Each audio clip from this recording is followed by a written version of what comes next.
Aujourd'hui, on va voir la notion de probabilité conditionnelle. Alors, ici, j'ai donné un exemple de répartition. Dans une classe de 20 élèves, j'ai des élèves qui font la spécialité maths et d'autres qui font la spécialité physique. 12 et 8. Et il y en a qui ont choisi en LV2 espagnol et italien. 15 et 5. Donc là, c'est un tableau qui donne la répartition des élèves selon la spécialité et la LV2. Alors je vais faire une expérience aléatoire purement artificielle qui consiste à choisir au hasard un élève de la classe. Et on suppose que la loi sur l'univers, donc l'univers c'est la classe entière, et on suppose que la loi de probabilité sur cet univers, c'est la loi équirépartie. Alors on sait que quand il y a la loi équirépartie, la probabilité d'un événement, c'est le nombre de cas favorables divisé par le nombre de cas possibles. Par exemple, si je prends l'événement M,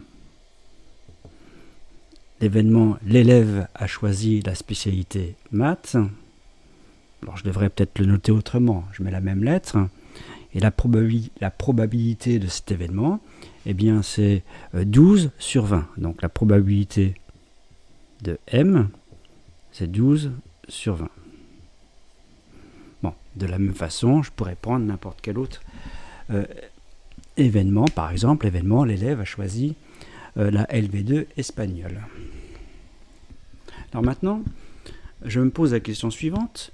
Je sais que l'élève a pris la LV2 espagnol. Ça, je le sais. Et je veux calculer la probabilité qu'il fasse la spécialité maths. Quelle est la probabilité que l'élève fasse la spécialité maths, sachant qu'il fait l'espagnol en LV2? Donc c'est sachant. Alors ça veut dire quoi qu'on sait qu'il fait espagnol? Ça veut dire qu'en fait, on se place uniquement sur ces 15 élèves. C'est parmi ces 15 élèves. Ça revient à dire parmi ces 15 élèves, quels sont ceux qui font la spécialité maths? Eh bien, il y en a 10.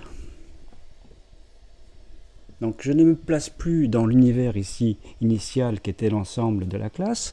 Je me place dans un nouvel univers qui est l'événement E. Je prends une partie de l'univers.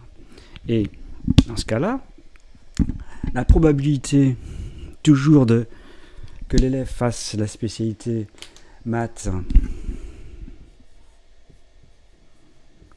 mais sachant que c'est un élève qui fait la LV2 espagnol, donc je vais mettre ça comme ça, c'est sachant que, probabilité de M sachant E, et bien cette fois-ci, vous voyez, c'est 10 sur 15.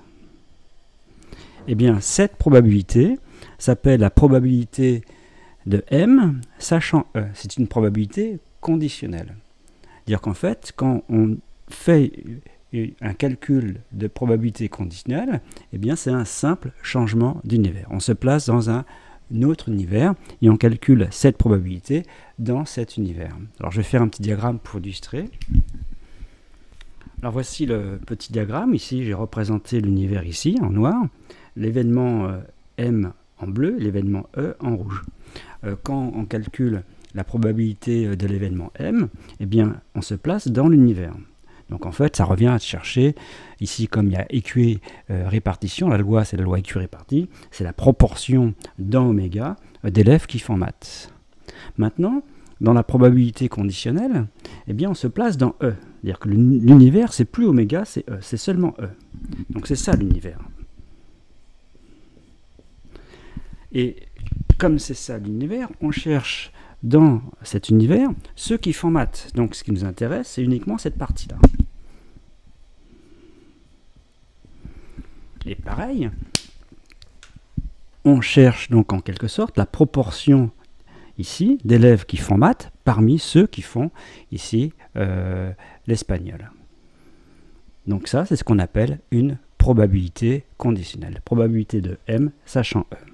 Alors maintenant, il va falloir trouver une formule qui donne cette probabilité en général, pas forcément quand la loi est la loi équirépartie. Alors regardez le 10. Le 10, en fait, c'est uniquement cette valeur-là, ça veut dire c'est le cardinal cardinal, c'est le nombre d'éléments de l'intersection de M inter E. Et le 15, c'est le cardinal de E. Mais ici, vous voyez, je peux diviser par cardinal de oméga, ici également par cardinal d'oméga. Or, je peux rajouter ici diviser par cardinal d'oméga et diviser par cardinal d'oméga. Et en divisant ici par le cardinal d'oméga, eh bien, j'obtiens la probabilité de cet événement-là. Donc, qu'est-ce que j'obtiens en fait comme formule? Donc, j'ai écrit comme ça. Et donc, vous voyez, j'ai divisé par cardinal de oméga en haut et en bas. Donc, j'obtiens en fait la probabilité ici de M inter E divisé par la probabilité de E. Donc, voilà ce qu'on obtient comme formule. Et cette formule-là, que l'on obtient dans le cas où la loi est équirépartie, c'est en fait la définition d'une proba conditionnelle que je vais marquer après. Donc, définition, j'ai une expérience aléatoire qui me donne un certain univers sur lequel il y a une loi de probabilité. Je considère deux événements, A et B, de cet univers, des événements de probabilité non nulle. Eh bien, on appelle la probabilité de A sachant B. Je pourrais faire également la probabilité de B sachant A. Donc ça, c'est ce qu'on appelle la probabilité conditionnelle de A sachant B. C'est-à-dire qu'il y a une condition, on sait que B est réalisé. Quelle est alors la probabilité de A? Eh bien, la formule, c'est probabilité ici de A inter B divisé par probabilité de B. Et si je prends celles-là, qui sont donc différentes, hein, c'est la probabilité de B inter A divisé par la probabilité de A. Alors B inter A et A inter B, c'est pareil. Hein. Donc en fait, vous voyez que les dénominateurs changent. Remarquez que si je prends une probabilité simple,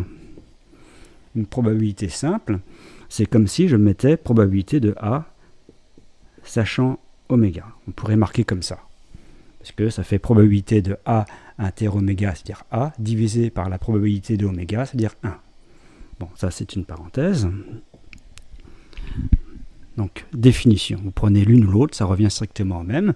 Ça sous-entend ici que les événements, ici, ont une probabilité non nulle pour pouvoir faire la division.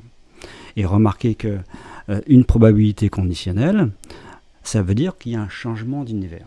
On change d'univers. On ne se place plus dans l'univers initial, mais dans un univers plus restreint, plus petit. On se place dans un événement.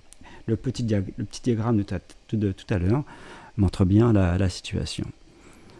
Donc il y a une formule, puis après, à partir de cette formule, il y aura tout un tas de propriétés que l'on verra dans une autre vidéo.